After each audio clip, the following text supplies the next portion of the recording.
ओए, एक प्लेट पानी पूरी बना और इधर कार में ला। साहब, पानी गिर जाएगा, आप प्लीज ठेले के पास आकर खा लीजिए। तेरी इतनी औकात, तू मुझे ऑर्डर देगा? ओए, ज्यादा समझदार बन रहा है।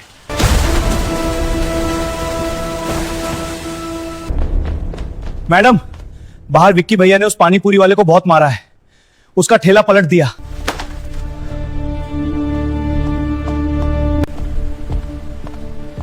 अरे मैडम देखिए ना, ये सड़क छाप लोग।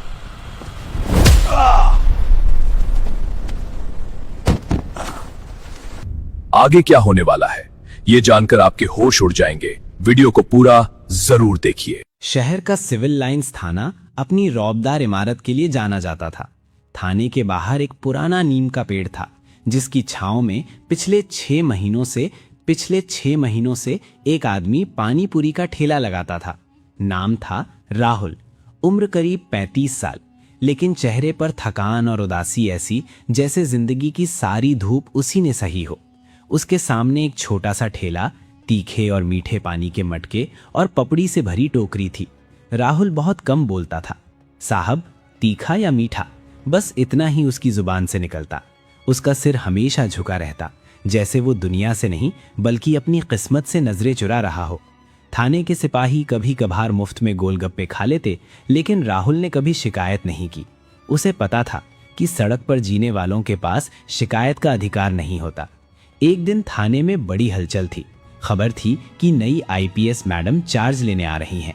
सुना था बहुत सख्त हैं, ईमानदारी की मिसाल हैं।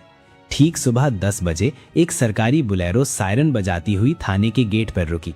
संतरी ने जोर से एड़ी पटकी और सैल्यूट मारा। गाड़ी का दरवाजा खुला, बाहर निकली आईपीएस शिखा शर्मा। खाकी वर्दी, कंधों पर अशोक स्तंभ, आंखों में गजब का आत्मविश्वास और चाल में एक अफसर की अकड़। शिखा ने थाने की बिल्डिंग को देखा और फिर अपनी नजरें घुमाई। अचानक उनकी नजर उस नीम के पेड़ के नीचे खड़े पानीपुरी वाले पर पड़ी। राहुल अपने मटकों को कपड़े से पोंछने में मग्न था। उसने ऊपर नहीं देखा। शिखा एक पल के लिए रुकी। उन्हें कुछ अजीब लगा। एक जानी पहचानी सी सिहरन हुई, लेकिन उन्होंने इसे वहम मानकर झटक दिया और अंदर चली गईं। 2 दिन बीत गए। शिखा अपने काम में बहुत व्यस्त थीं। तीसरे दिन शाम को जब वो थाने से बाहर निकल रही थीं, तो उन्हें हल्की भूख का एहसास हुआ। एक सख्त अफसर के लिए सड़क पर खड़े होकर खाना शोभा नहीं देता, लेकिन आज न जाने क्यों उनके कदम खुद बखुद उस ठेले की ओर बढ़ गए। ए भाई, एक प्लेट लगाना, तीखा कम रखना, शिखा ने अपनी रौबदार आवाज में कहा। राहुल ने सिर नहीं उठाया। उसने चुपचाप एक पत्तल उठाई, उसमें एक पूरी फोड़ी, आलू चने का मसाला भरा और पानी में डुबोकर शिखा की ओर बढ़ा दी। लेकिन जैसे ही उसने पत्तल देने के लिए अपना हाथ आगे बढ़ाया, शिखा की नजर राहुल की कलाई पर पड़ी। कलाई पर एक गहरी जलने की पुरानी निशानी थी। शिखा के हाथ से पत्तल छूटते छूटते बची। उसका दिल जोर से धड़का। ये निशान, ये तो तब का था जब शिखा की देर रात की पढ़ाई के लिए चाय बनाते वक्त गर्म खौलता हुआ पानी राहुल के हाथ पर गिर गया था। उसने धीरे से डरते डरते अपना सिर ऊपर उठाया। राहुल ने भी उसी पल नजरें उठाईं। जैसे ही नजरें मिली, वक्त थम गया। शिखा के पैरों तले से जमीन खिसक गई। वो चेहरा धूल और पसीने से भरा हुआ, बुझी हुई आंखें, लेकिन वो पहचान गई। ये राहुल था। उसका राहुल नहीं, उसका पूर्व पति राहुल। वो राहुल जिसने अपनी छोटी सी दुकान बेचकर शिखा की यूपीएससी कोचिंग की फीस भरी थी। राहुल। शिखा के मुंह से बहुत धीमी, लगभग फुसफुसाती हुई आवाज निकली। राहुल ने तुरंत अपनी नजरें झुका ली। उसके हाथ कांपने लगे। उसने कोई जवाब नहीं दिया, बस सूखे कपड़े से ठेले को पोंछने लगा, जैसे वो ठेले को नहीं बल्कि अपने अतीत को रगड़कर मिटा देना चाहता हो। शिखा पीछे नहीं हटी, लेकिन उनकी आत्मा कांप गई। वो आदमी जो कभी उसे आईपीएस साहिबा बनने के सपने दिखाता था, आज उसके सामने सिर झुकाए पानी पूरी बेच रहा था। शिखा ने पर्स से 100 का नोट निकाला। हाथ कांप रहा था। राहुल ने नोट देखा, फिर शिखा को। उसने हाथ जोड़ लिए। मैडम जी, पहली बोहनी है, माफ करना, अपनों से पैसे नहीं लिए जाते। राहुल की आवाज में वो पुराना स्वाभिमान था जिसने शिखा को अंदर तक चीर दिया। वो बिना कुछ बोले, बिना पैसे दिए मुड़ी और लगभग भागते हुए अपनी गाड़ी में बैठ गई। एसी गाड़ी में बैठकर भी शिखा को पसीने आ रहे थे। यादें किसी फिल्म की तरह दिमाग में चलने लगी। 5 साल पहले राहुल और शिखा की शादी एक लव मैरिज थी। राहुल की एक छोटी सी परचून की दुकान थी और शिखा बेरोजगार। राहुल का सपना था कि शिखा पुलिस अफसर बने। घर का खर्च, शिखा की किताबों का खर्च, कोचिंग की फीस, सब राहुल ने अपने कंधों पर ले लिया था।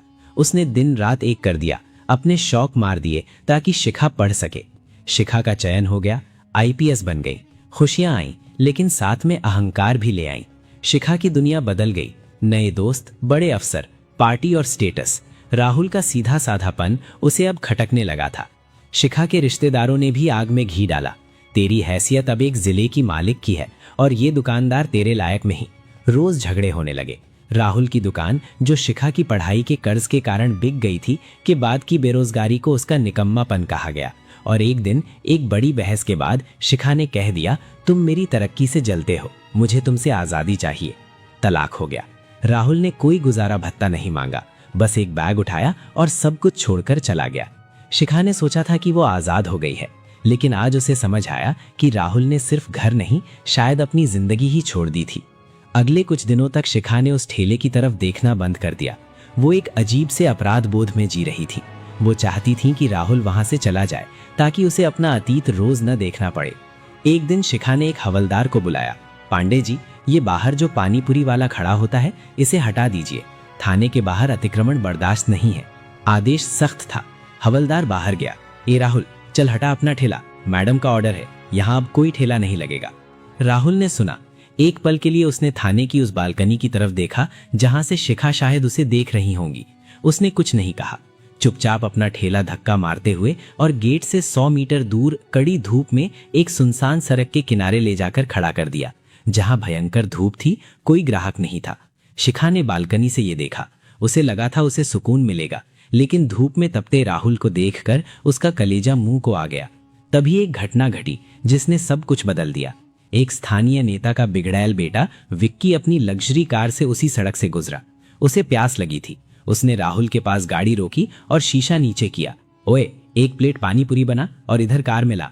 राहुल धूप में खड़ा था, पसीने से लथपथ। उसने शालीनता से कहा, साहब पानी गिर जाएगा, आप प्लीज ठेले के पास आकर खा लीजिए। विक्की को गुस्सा आ गया। वो गाड़ी से उतरा। तेरी इतनी औकात, तू मुझे ऑर्डर देगा? उसने आव देखा नताव और राहुल के ठेले को एक जोरदार लात मारी। मटके टूट गए। सारा तीखा मीठा पानी और पूरियां सड़क पर बिखर गईं। विक्की यहीं नहीं रुका। उसने राहुल का कॉलर पकड़ा और गालियां देते हुए उसे धक्का दिया। राहुल सड़क पर गिर पड़ा। 2 टके के आदमी, तुझे पता है मैं कौन हूं? भीड़ जमा हो गई। सिपाही तमाशबीन बने खड़े थे, क्योंकि मामला नेता के बेटे का था। राहुल जमीन पर पड़ा था। उसकी कोहनी छिल गई थी, लेकिन उसने हाथ नहीं उठाया। वो बस अपने टूटे हुए मटकों और बिखरी हुई रोजी रोटी को उदास आंखों से देख रहा था। शिखा अपने केबिन में बैठी थी कि तभी बाहर शोर सुनाई दिया। संतरी भागा हुआ आया। मैडम, बाहर विक्की भैया ने उस पानीपुरी वाले को बहुत मारा है, उसका ठेला पलट दिया। राहुल का नाम सुनते ही फाइल शिखा के हाथ से छूट गई। वो अपनी कुर्सी से उठी और तेजी से बाहर भागी। जब वो बाहर पहुंची तो देखा विक्की माधव की छाती पर पैर रखकर हंस रहा था। माधव की आंखों में आंसू नहीं थे, बस एक शून्य था, एक ऐसी लाचारी जिसे देखकर पत्थर भी पिघल जाए। ये वही राहुल था जिसने एक बार शिखा के बीमार पड़ने पर पूरी रात जागकर उसकी पट्टियां बदली थीं। ये वही राहुल था जिसने खुद फटे कपड़े पहनकर शिखा को इंटरव्यू के लिए नए कपड़े दिलाए थे। शिखा के भीतर का अफसर और औरत दोनों एक साथ जाग उठे। रुको, शिखा की दहाड़ ने भीड़ को शांत कर दिया। वो भीड़ को चीरती हुई आगे बढ़ी। विक्की ने मैडम को देखा तो मुस्कुराया। अरे मैडम, देखिए ना, ये सड़क छाप लोग। चटाक। बात पूरी होने से पहले शिखा का भारी हाथ विक्की के गाल पर पड़ा। थप्पड़ इतना जोरदार था कि विक्की लड़खड़ाकर गाड़ी से टकरा गया। पूरा थाना सन्न रह गया। सड़क छाप कौन है, ये तुम्हारी हरकत बता रही है। शिखा ने विक्की का गिरेबान पकड़ा। वर्दी बाद में पहनती हूँ, पहले एक इंसान हूँ, और मेरे इलाके में किसी गरीब की रोजी रोटी पर लात मारने की इजाजत किसी के बाप को नहीं है। विक्की चिल्लाया, मैं विधायक जी को फोन करूंगा, तुम जानती नहीं।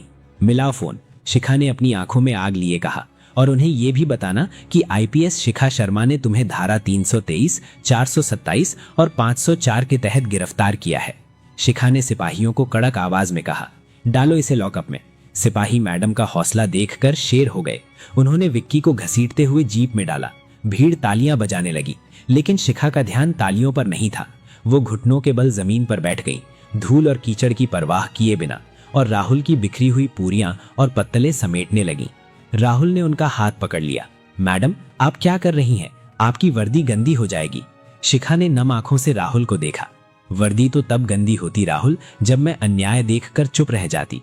ये दाग तो साबुन से धुल जाएगा, लेकिन उस दाग का क्या जो मैंने तुम्हारी जिंदगी पर लगाया है। वहां मौजूद हर शख्स हैरान था। एक आईपीएस एक पानीपुरी वाले के सामने बैठी थी। शिखा राहुल को सहारा देकर थाने के अंदर ले गई। अपने केबिन में अपनी कुर्सी पर नहीं बल्कि सामने वाली कुर्सी पर उसे बैठाया। खुद फर्स्ट एड बॉक्स मंगाया और उसके जख्म साफ करने लगी। क्यों राहुल, क्यों नहीं बताया कि तुम इस हाल में हो? तुमने तो कहा था कि तुम कहीं और अपना बिजनेस शुरू कर रहे हो। तुम खुश हो? शिखा ने रुंधे गले से पूछा। राहुल मुस्कुराया, एक फीकी मुस्कान। शिखा, जब पेड़ से पत्ता टूटता है तो वो पेड़ को दोष नहीं देता, वो बस हवा के रुख के साथ उड़ जाता है। तुम खुश थीं, तुम आगे बढ़ रही थीं। मैं तुम्हारी कामयाबी का बोझ नहीं बनना चाहता था। एक पानी पूरी बेचने वाले पति के साथ एक आईपीएस पत्नी, दुनिया तुम पर हंसती। शिखा शिखा रो पड़ी। आज उन्हें अपनी वर्दी, अपने स्टार, अपनी गाड़ी सब बहुत छोटे लग रहे थे उस आदमी के त्याग के सामने। जिसे उसने छोटा और अनपढ़ समझा था, वो असल में जीवन के विश्वविद्यालय का टॉपर निकला। मुझे माफ कर दो राहुल, मैं सफलता की चकाचौंध में अंधी हो गई थी। मैंने इंसान की कीमत उसकी कुर्सी से लगा ली, शिखा ने कहा। राहुल ने शिखा के सिर पर हाथ रखा। माफी मत मांगो साहब, तुम आज भी मेरा गर्व हो। बस एक विनती है, उस लड़के को छोड़ देना। दुश्मनी अमीरों से नहीं, अपनी गरीबी से है मेरी। मुझे मेरा काम करने दो। शिखा ने आंसू पोंछे और सर उठाया। नहीं राहुल, अब और नहीं। तुम्हें काम चाहिए ना? पुलिस मेस का कॉन्ट्रैक्ट खत्म हो रहा है, वो जगह खाली है। ये कोई भीख नहीं है, तुम्हारी मेहनत का हक है। क्या तुम मेरी मदद करोगे, एक दोस्त की तरह? राहुल ने कुछ पल सोचा, फिर उसकी आंखों में एक नई चमक आ गई। उसने धीरे से सिर हिलाया। कहानीकार, उस दिन राहुल ने सड़क पर ठेला लगाना हमेशा के लिए बंद कर दिया। लेकिन उस दिन थाने के बाहर सिर्फ एक जगह नहीं बदली थी, बल्कि वहां मौजूद हर इंसान की सोच बदल गई थी। दोस्तों, शिखा ने उस दिन विक्की को थप्पड़ नहीं मारा था, बल्कि उस सोच को तमाचा मारा था जो समझती है कि इंसान की इज्जत उसकी जेब और उसके काम से होती है। ये कहानी हमें सिखाती है कि रिश्ते कागजों पर तलाक से खत्म हो सकते हैं, लेकिन इंसानियत का रिश्ता कभी खत्म नहीं होना चाहिए। जिंदगी में आप कितने भी ऊंचे उड़ जाएं, लेकिन जमीन पर उन लोगों को कभी मत भूलिए जिन्होंने आपको उड़ने के लिए अपने पंख काट दिए। अक्सर हम कामयाबी की दौड़ में अपनों को पीछे छोड़ देते हैं, उन्हें छोटा समझने लगते हैं। लेकिन याद रखिएगा, वक्त का जूता जब काटता है तो उसका दर्द कोई डॉक्टर नहीं, सिर्फ अपने ही ठीक कर सकते हैं। अगर आपके पास भी कोई ऐसा है जिसने आपके लिए त्याग किया है, तो आज ही उसे फोन कीजिए, उससे मिलिए। कहीं ऐसा ना हो कि बहुत देर हो जाए।